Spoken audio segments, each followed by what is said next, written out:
Bienvenue à tous dans cette nouvelle session de 15 minutes de grâce et de vérité. Nous allons pouvoir entendre la parole de Dieu, mais juste avant, je vous invite à louer l'Éternel avec moi. Devant toi, Seigneur, je répands mon âme. Devant toi, Seigneur, je répands mon âme.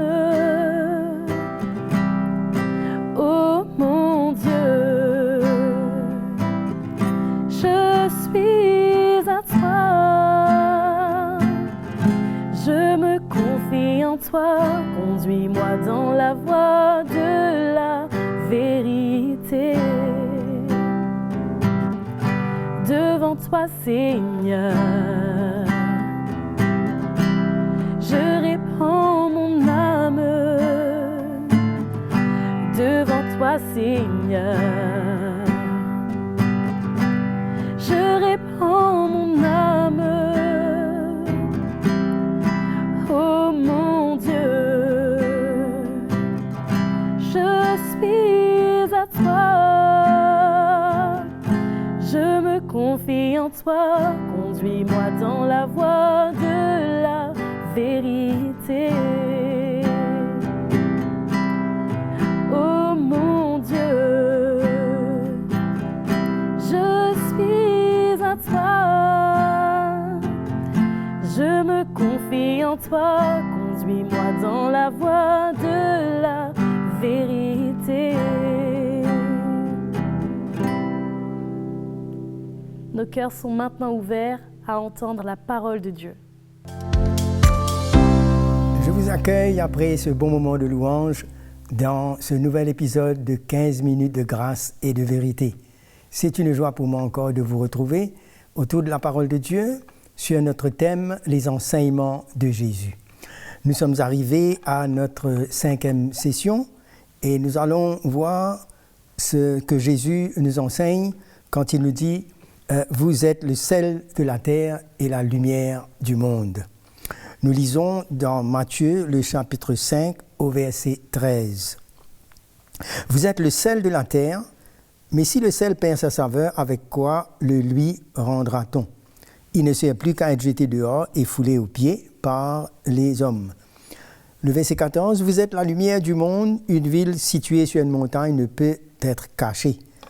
Et on n'allume pas une lampe pour la mettre sous le boisseau, mais on la met sur le chandelier et elle éclaire tous ceux qui sont dans la maison. Que votre lumière luise ainsi devant les hommes, afin qu'ils voient vos bonnes œuvres et qu'ils glorifient votre Père qui est dans les cieux. » Alors, Jésus s'adresse particulièrement à ses disciples, malgré que la foule était là, mais il se tourne vers ses disciples et il s'adresse à ses disciples pour leur dire ce qu'ils sont.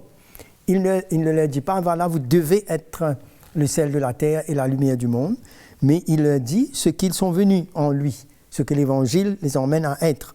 C'est une vérité qui nous encourage pour comprendre qu'est-ce que nous représentons.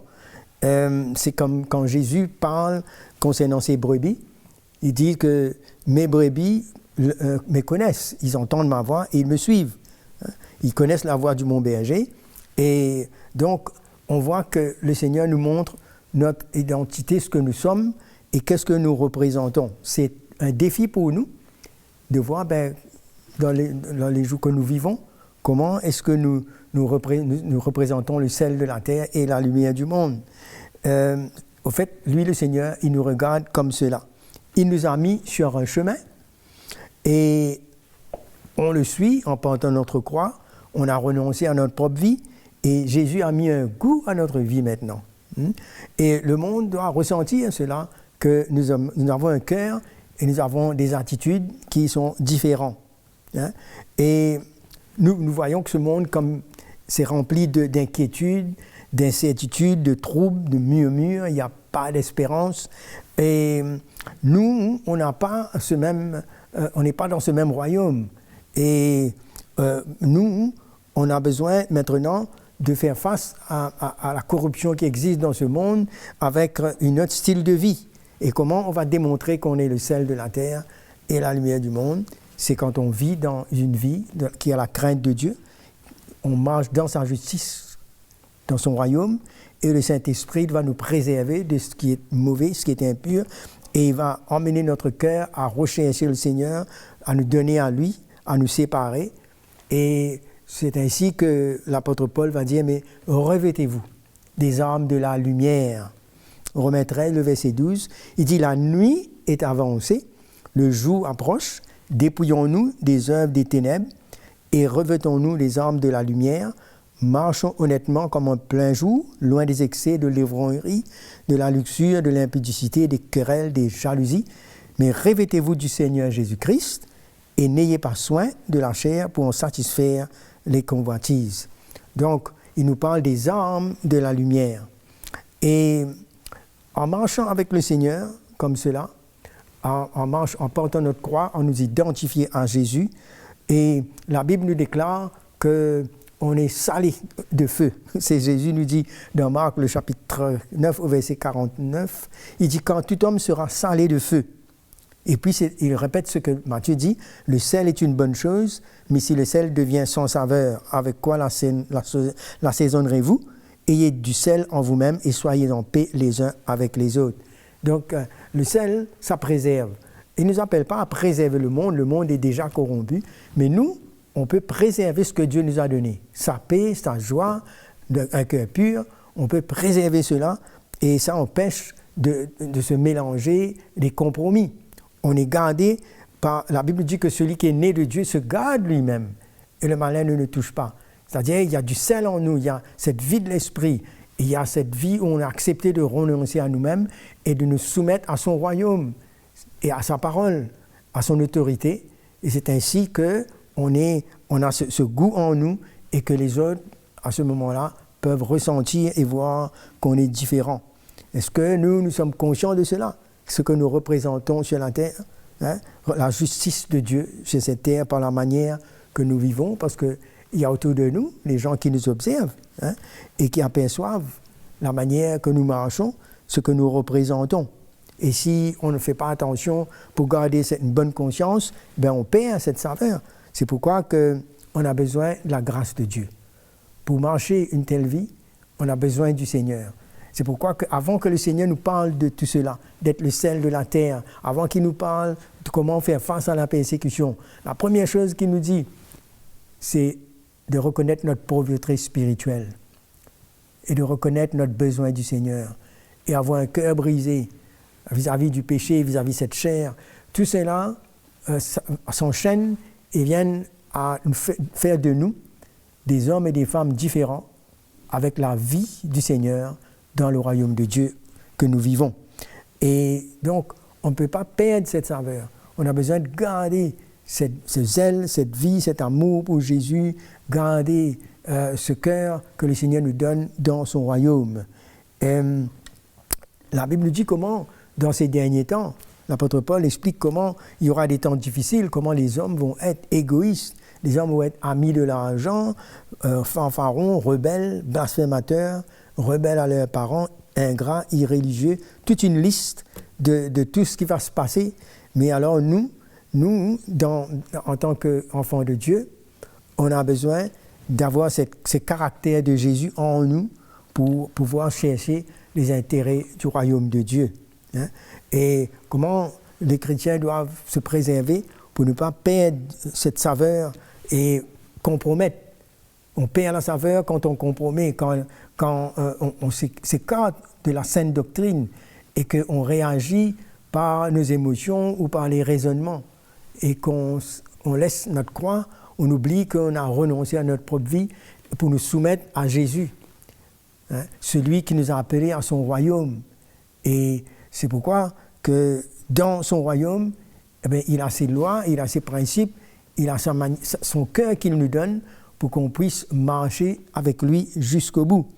Hein. Et quand il nous parle de la lumière, c'est-à-dire qu'il y a quelque chose qu'on reflète. Hein. Et c'est pourquoi l'apôtre Paul, dans Éphésiens, le chapitre 5, au verset